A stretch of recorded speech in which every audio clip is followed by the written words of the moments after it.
எப்படியாவது ஒரு கார் வாங்கலாம் அப்படிங்கறது யோசிக்கிறது போய் இப்போ எலக்ட்ரிக்கல் வெஹிக்கிள் வாங்கலாமா இல்ல ஆஸ் யூஷுவல் பெட்ரோல் டீசல் காரே வாங்கலாமா அப்படின்னு யோசிக்கிற ஸ்டேஜுக்கு நம்ம எல்லாருமே வந்துட்டோம். இந்த வீடியோல இவிஸ் அண்ட் பெட்ரோல் டீசல் வெஹிக்கிள்ஸ்க்கு இருக்கக்கூடிய டிஃபரன்ஸ் என்ன, cost of buying and offers, maintenance, energy consumption, depreciation rate மாதிரியான முக்கியமான ஆஸ்பெக்ட்ஸை பத்தி டிஸ்கஸ் பண்றது மட்டும் இல்லாம ஈவியை சுத்தி இருக்கக்கூடிய மித்ஸ் எல்லாமே வெறும் மித்ஸ் மட்டும்தானா இல்ல இதெல்லாம் உண்மையா அப்படிங்கறதையும் பார்க்க போறோம்.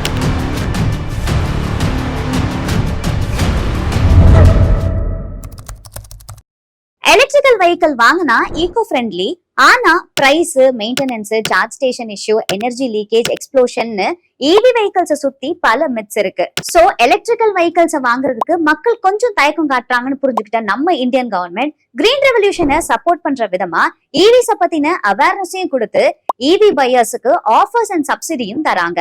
கவர்மெண்ட் சைட்ல இருந்து 2023 பட்ஜெட்ல இவி பேட்டரி அண்ட் கிரீன் மொபிலிட்டிக்காக 35,000 crores ஒதுக்கி இருக்காங்க. இவி வெஹிக்கிள்ஸ்க்கான ஜிஎஸ்டிய 12% இருந்து 5%க்கு கொண்டு வந்திருக்காங்க. இவி வெஹிக்கிள்ஸ்க்கு சப்போர்ட் பண்ணக்கூடிய லித்தியம் பேட்டரிஸ்க்கான கஸ்டம் டியூட்டிய 21% இருந்து 5% குறைச்சிருக்காங்க. அண்ட் லித்தியம் இந்தியாவுக்கு இம்போர்ட் பண்ணி இங்கேயே பேட்டரிஸ் தயாரிக்கக்கூடிய கம்பெனிஸ்க்கு கஸ்டம் டியூட்டிய கம்ப்ளீட்டா ஃப்ரீ பண்ணிருக்காங்க. இவிக்கான சப்சிடி 15% கொடுக்கறாங்க.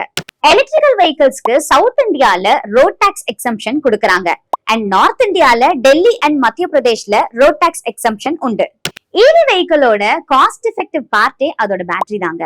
அந்த பேட்டரியோட பிரைஸ கட் டவுன் பண்றது மூலமா இப்ப இருக்கக்கூடிய பெட்ரோல் டீசல் வெஹிக்கிள் ரேஞ்சுக்கு எலக்ட்ரிக் வெஹிக்கிளோட காஸ்டையும் கம்மி பண்ண முடியும். இத பத்தி transport and highway minister Nitin Gadkari ஒரு மீட்டிங்ல என்ன சொல்லிருக்காரு அப்படின்னா, வரக்கூடிய வருடங்கள்ல இவி வெஹிக்கிள்ஸோட விலை ரொம்பவே கம்மியாகி பெட்ரோல் டீசல் வெஹிக்கிள் ரேஞ்சுக்கு வந்துரும் அப்படின்னு சொல்லியிருக்காரு. பெட்ரோல் அண்ட் டீசல் கார்ஸோட கம்பேர் பண்ணும்போது ஒரு எலக்ட்ரிக்கல் வெஹிக்கிளோட மெயின்டெனன்ஸ் காஸ்ட் ரொம்பவே கம்மி தான். ஏன்னா அதுல இருக்கக்கூடிய மூவிங் பார்ட்ஸ் ரொம்பவே கம்மி. ஃபார் எக்ஸாம்பிள், ஒரு mid range petrol R diesel காரோட இயர்லி மெயின்டெனன்ஸ் காஸ்ட் 8,000 இருந்து 12,000 வரைக்கும் ஆகும். ஆனா ஒரு இவி வெஹிக்கிளோட இயர்லி மெயின்டெனன்ஸ் காஸ்டே வெறும் 3,000 rupees தான். பெட்ரோல் டீசல் காரை கம்பேர் பண்ணும்போது ஒரு இவி காரோட எனர்ஜி கன்சப்ஷன் ரொம்பவே கம்மி தாங்க. சென்னை ஆர் ஏதாவது ஒரு முக்கியமான மெட்ரோ சிட்டில இருந்து நீங்க சிட்டிக்கு வேலைக்கு போறீங்கன்னு வச்சுக்கோங்களேன். ஒரு நாளைக்கு ஆவரேஜா ஒரு 30 கிலோமீட்டர் நீங்க டிராவல் பண்ணுவீங்களா? அப்போ ஒரு மாசத்துக்கு 28 நாள்னு கணக்கு வச்சுக்கிட்டா 30 into 28 அப்படின்னு போடும்போது ஒரு 840 கிலோமீட்டர்ஸ் வருது. சோ இதை ரவுண்டா நம்ம ஒரு 900 கிலோமீட்டர்ஸ்னு எடுத்துக்கலாம். ஒரு மாசத்துக்கு நீங்க 900 கிலோமீட்டர்ஸ் டிராவல் பண்றீங்க. And Nexon petrol car 1 litre பெட்ரோலுக்கு 15 கிலோமீட்டர்ஸ் வரைக்கும் போகும். சோ 900 டிவைடட் பை 15 அப்படின்னு பார்த்தோம் அப்படின்னா 60 லிட்டர்ஸ் ஆஃப் பெட்ரோல் ஒரு மாசத்துக்கு தேவைப்படுது.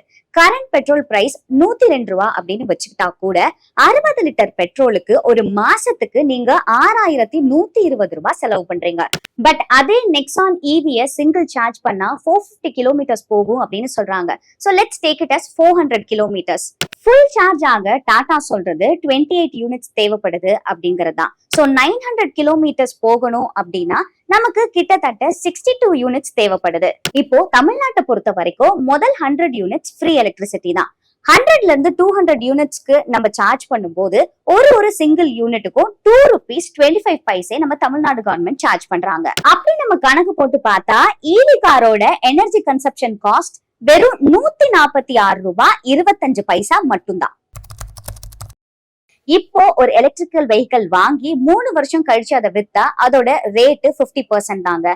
அதே மாதிரி 40,000 கிலோமீட்டர் டிராவல் பண்ணி இருந்தாலும் 50% வரைக்கும் தான் அதோட வேல்யூ இருக்கும். இதேதான் நம்மளோட பெட்ரோல் அண்ட் டீசல் காருக்குமே இருக்கு. ரீசெண்டா எம்சிசி காலேஜோட ப்ரொஃபசர் பாலா சென்னையில இருந்து லே வரைக்கும் டிராவல் பண்ணிட்டு அங்க இருந்து பெங்களூருக்கு ரிட்டர்ன் வந்திருக்காரு. இந்த 7,000 kilometres distance Bala 22 days 7 hours complete பண்ணிட்டு பெங்களூருக்கு ரிட்டர்ன் வந்திருக்காரு.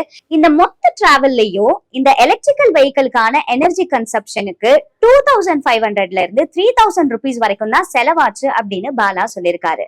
இது மட்டும் இல்லாம ஈவிலேயே லாங்கஸ்ட் டிஸ்டன்ஸ கவர் பண்ணதுக்காக ப்ரொஃபசர் பாலாக்கு India book of records 2023 and Asia book of records 2023ன்னு 2 அவார்ட்ஸ் கொடுத்திருக்காங்க. ஒரு லாங் டிஸ்டன்ஸ ஈவி மூலமா கவர் பண்ண முடியாது அப்படிங்கிற மித்தையும் ப்ரொஃபசர் பாலா உடைச்சிருக்காரு. இந்த வீடியோ மூலமா உங்களுக்கு ஈவி பத்தின ஒரு பெரிய கிளாரிட்டியே கிடைச்சிருக்கும்.